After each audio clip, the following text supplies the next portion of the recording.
Now, U.S. President Donald Trump faced renewed criticism after claiming on Tuesday that Asian Americans are angry at, quote-unquote, what China has done. This comes after Trump clashed with a Chinese-American reporter, telling her to go and ask China. In a country where, as of Thursday, more than 84,000 people have died of the coronavirus, tragically, are Trump's outbursts divisive? Worst, are they racist? And if so, will they hurt his popularity among his voter base? For some discussions, I'm joined via Skype in Beijing by Han Hua, research fellow at Renmin University's Chongyang Institute, and from Memphis, Tennessee, by Professor Josef Mahoney of the East China Normal University. Professor Mahoney, I would like to go to you. President Trump said what the CBS reporter, who happened to be a Chinese American, a nasty question that she asked. Do you think that was a nasty question that she asked?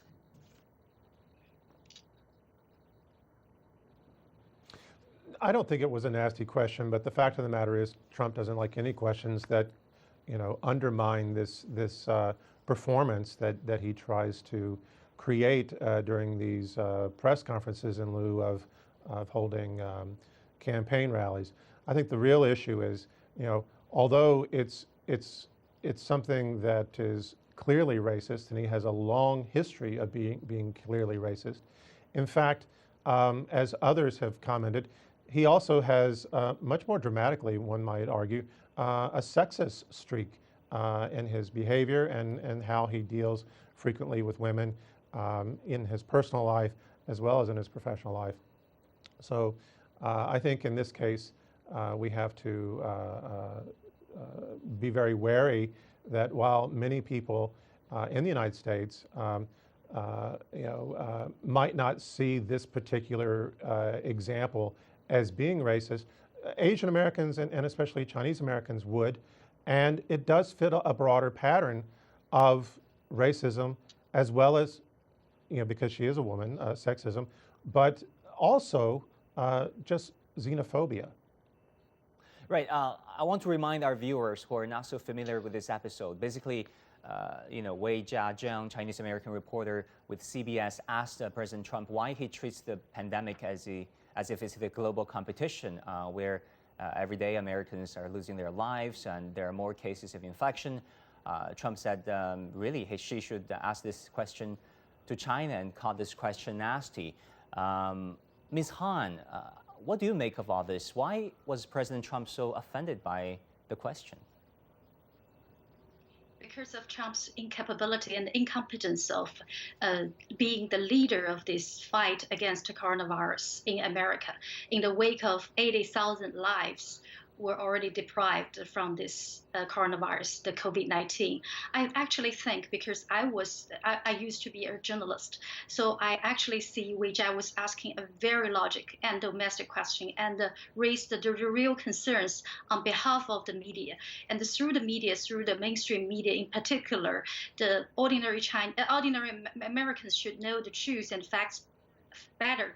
So I give my applause and thumbs up to Wei Jia, as well as the reporters from CNN, as well as other White House reporters, by pursuing the real facts and the real truth from the task force at the federal level, led by the so-called the President Trump being the leader. So it is very logical for her to ask about this testing capabilities of the coronavirus fight, because so far as even I'm concerned about the U.S. incapability, because so far they only tested about 9 million Americans as a total, which only accounts for about 2.7% of the total population in America, which is really horrible, because of the federal level government is even thinking of reopening the economy and the reopening all the states. Mm-hmm. So it's really worrisome, and Wei Jia is asking about her worries, and Ms. Trump is incompetent and incapable of dealing with this fight, and so he's very offended. In America, this caused widespread debate and discussions on social media, because many think President Trump was being again racist. He asked the CBS female reporter, "Go and ask China." Ms. Han, do you think this is racist? I do think so. I think Ms. Trump is is definitely pointed out this question towards Wei Jia, who we all know that she was born in China, but she grew up in the United States. She is an Asian American. She's a Chinese American, but she is an American. So. By blaming China and mapping out this blame China, abusing China, even attacking China strategy from the top down, from the White House, from Trump's task force, is really a racist attack and it's a strategy that cannot be workable because of this unprecedented attack, unprecedented fight against the coronavirus. Right, but President Trump obviously, lashed back at, his audience, the reporter, tweeting that on Tuesday that Asian Americans are angry at, quote unquote, what China has done. Professor Mahoney, what exactly does President Trump mean? I mean, who is his target audience by saying that Asian Americans are angry at what China has done?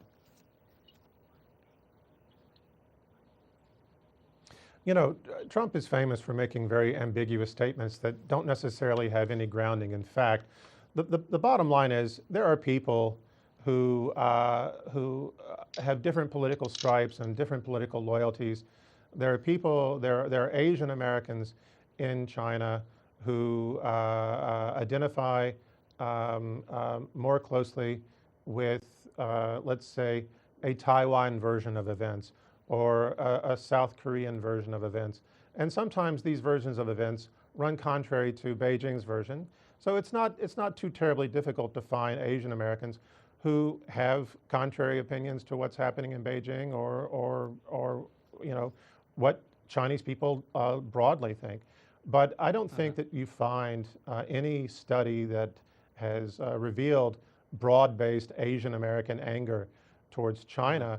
I think what we do see, however, is a lot of evidence that people are angry that they are being blamed, that they're being caught up in this anti-China blame, that South Koreans, Taiwanese are being mistaken for Chinese and in some way being blamed or spit upon or discriminated against because of the negative images and narratives that have been driven by this White House.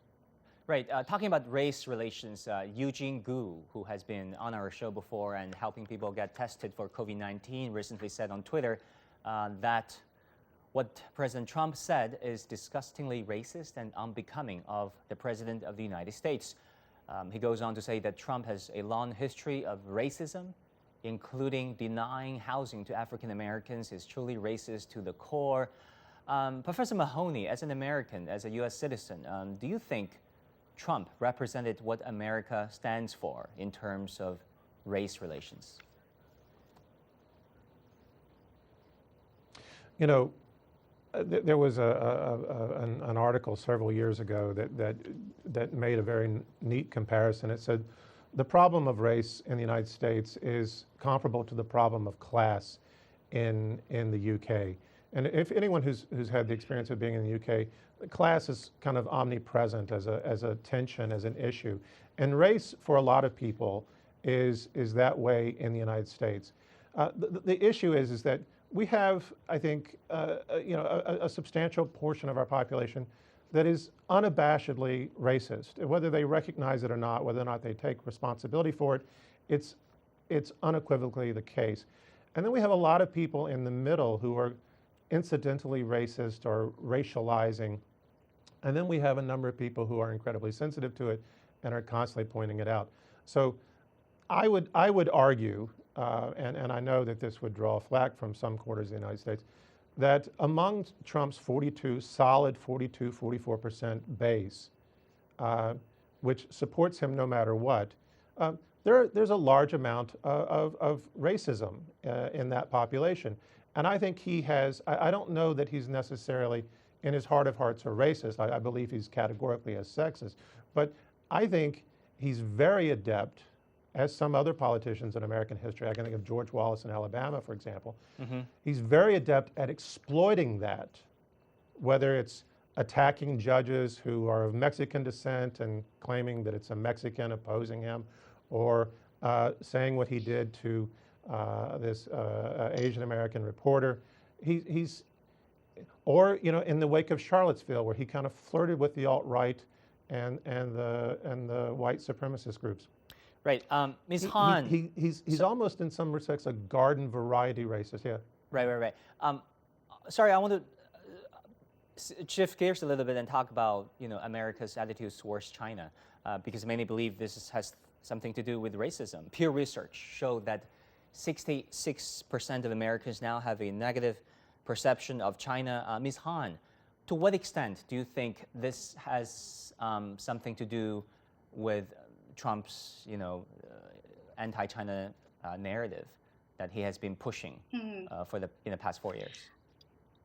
Yes, in the past 4 years since President Trump took the office, I think the White House has been mapping out this blame China or attacking China strategy from the day one. So they pick up the trade war, now the fight against coronavirus. So it's more like they are having the strategy and they are having the execution to fulfilling this kind of strategy.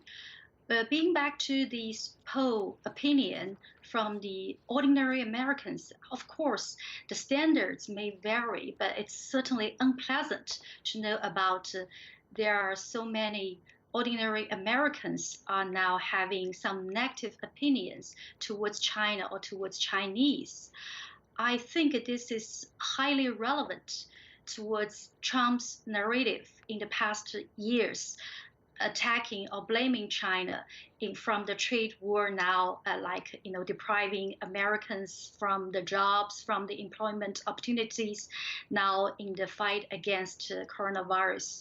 So if a leader of such a superpower is behaving like that, certainly he has the followers to follow him, whatever he said and whatever he did. This is very sad, especially in the wake of such a fight against coronavirus, that human beings, not only the big two powers, should collaborate, should join hands.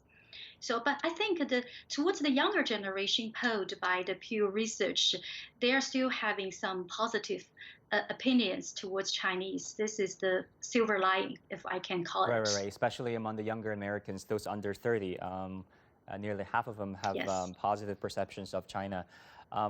But Ms. Han, do you see the anti-Chinese and anti-Asian sentiments? Of course, they're rising. Do you see that continue to be the case, given that this is an election year in the U.S.?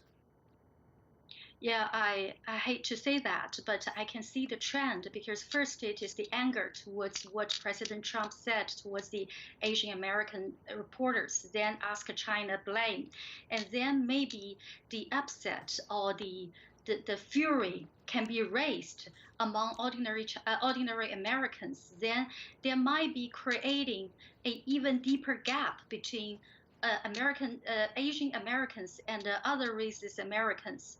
So I don't want to say this, but if this is part of Trump's re-election strategy, then he and his team want to ever reinforce this strategy, and this will bring more hurt to Asian Americans. But do you think this is even a good strategy, given the increasing number of Asian Americans, Latinos, ethnic minorities? Of course, its main voter base is still the white Americans based in the Midwest, but do you think alienating Asian Americans is a good strategy? Of course not, because China received a lot of help when the outbreak first happened in Wuhan in China. A lot of maybe the most help from the United States, and then China is returning the favor through the communities, through the public diplomacy between the communities and between the business world. China and America are still working together to mutual help and have the fight together against the coronavirus. I think this is a very good basis for the two countries to work more closely together rather than to be separated. Right. That's all the time we have. Thanks so much, Ms. Han Hua, Research Fellow at the Renmin University's Chongyang Institute. Also, Professor Joseph Mahoney of East China Normal University.